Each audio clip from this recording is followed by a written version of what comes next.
The College News, your source for all things Murray State. Brought to you by the Murray State News.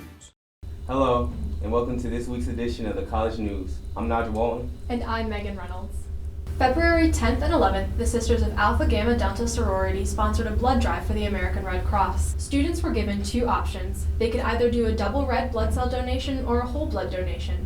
Students donating were ensured privacy through the use of closed-off cubicle areas. They were also given snacks and juice after their session to be sure they wouldn't pass out or feel sick following donation. The American Red Cross is always encouraging blood donation. If you missed out this week, you can still donate every weekday from 8 to 5 at the American Red Cross in Murray. The coronavirus hasn't been reported on campus, but it's still having an impact locally. Addison Watson tells us about one Murray State student who was set to leave for China in just a week. Elizabeth Irwin is a junior studying public relations and international studies with an emphasis on Asia. She had planned to spend her spring semester in China at Qingdao Agricultural University, but the newly discovered coronavirus had other plans for her. Murray State has been a big help in working through the situation with Irwin.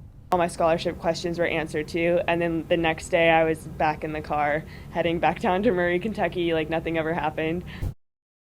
Irwin plans to spend some time in China after graduating in 2021, but as of now, she is thankful to be enrolled back in school and projected to graduate on time. Elizabeth also had plans to visit Cambodia, as well as spend time with some of her friends from China while she was studying abroad. Unfortunately, now she will have to wait. There are big plans currently in process for Woods Park. Last week, the university administration held a forum to get input from the faculty and staff and students on what the green space would become. The green space held over 80,000 square feet before Woods Hall was demolished towards the end of 2019, but it now remains vacant. A committee is working to develop the green space into an area where it can be enjoyed by the university community for years to come. The men's and women's basketball teams traveled to Belmont Thursday. Both teams fell to the Bruins. The women lost 70-53, and the men snapped their 11-game winning streak with a 71-64 loss. The women also came up short against the Tigers of Tennessee State on Saturday with a 96-81 loss. The men bounced back versus the Tigers, winning 73-65. Despite the loss to Belmont, the men's team now sit alone at the top of the OVC after the win against the Tigers. The women will take on Austin Peay in Clarksville tomorrow at 5 o'clock, with the men's game to follow. Both teams will be back home on Saturday to face Morehead State. The women tip off at 2 p.m. and the men at 4. Best of luck to our racers. Retired U.S. Navy Admiral and the former Chancellor of the University of Texas, Admiral William McRaven, will speak about his father's unique connection to Murray State at the Presidential Lecture Series. McRaven commanded the troops that rescued Captain Phillips and captured Saddam Hussein. He will be speaking at Lovett Auditorium this Thursday at 7:30 p.m. The event is free and open to the public.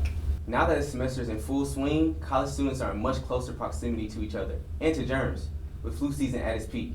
Taylor West tells us what you can do to prevent getting sick. The question every year at Murray State University is how bad the flu will hit faculty and staff members. Many students on campus have taken the steps necessary to avoid the flu this semester, though many have not been successful. Some steps that you can do to prevent the flu would be to wash your hands frequently.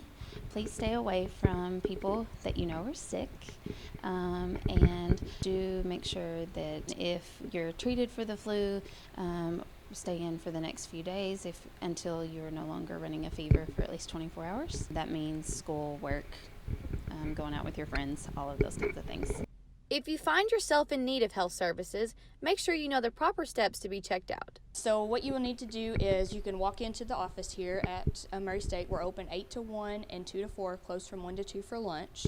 You will need a copy of a photo ID. You can bring your driver's license or your Murray State ID. We don't care which one. And your insurance card. If you do not have a copy, we have an email address that you can email that to once you get into the office. You will need to know your billing address, phone number, social, where you want your medicine sent, and mom and dad's date of birth if they are the subscriber on your insurance, and their phone number. If you are unable to make it to health services due to any reason, please contact your professor and explain the situation. Health services is located on the first floor of Wells Hall, facing the quad. Primary care is the provider for health services, and insurance is accepted. It's been a soggy beginning to the semester. Will the rain stick around for the weekend? Let's check in with Keaton for this week's Racer Weather. Keaton, what are we looking at for our Valentine's Day? Well, Megan, today we can expect another dose of classic Murray weather, with a high of 46 expected, along with overcast skies and showers. Things are going to cool off as we head into the weekend with a high of 37 tomorrow. Your Valentine's Day will be dry but cold with just a high of 33 expected on Friday. Temperatures will start to rebound Saturday and Sunday, with highs near 50. The rain returns by the beginning of next week with daily chances through Thursday, so be sure to keep that umbrella in your backpack. That's it for weather, Megan. Back to you. Thanks, Keaton. Be sure to pick up a copy of the Murray State News on shelves tomorrow. Here's a look at some of the stories you will see in this week's paper.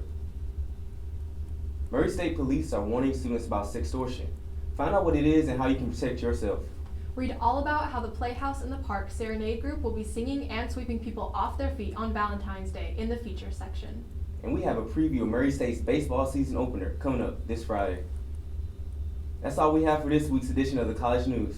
Be sure to join us every Wednesday on thenews.org and our social media channels throughout the semester for all your campus and community news. Thanks for joining us. Hope you have a great week. We'll see you back here next Wednesday.